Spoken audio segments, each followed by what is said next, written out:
ప్రాచీన సాహిత్యం, రామాయణం, భారతం, పురాణాలు, ఇతిహాసాలు, కావ్యాలు అన్నిట్లలో కూడా అలౌకిక భావన ఉంటుంది.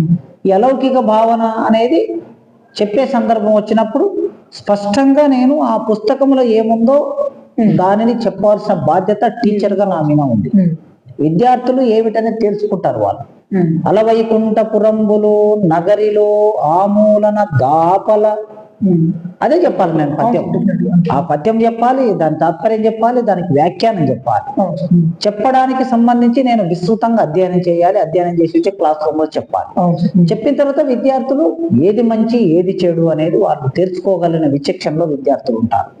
అందుకే ఒక టీచర్ ఎవరైనా సరే ఆ విషయం పట్ల మీకు ఏకీభావం ఉన్నా లేకపోయినా టీచర్గా మా వృత్తిలోకి చేరిన తర్వాత ఆ వృత్తికి సమగ్రమైన న్యాయం, సంపూర్ణ న్యాయం చేకూర్చాలనేది నేను భావిస్తాను.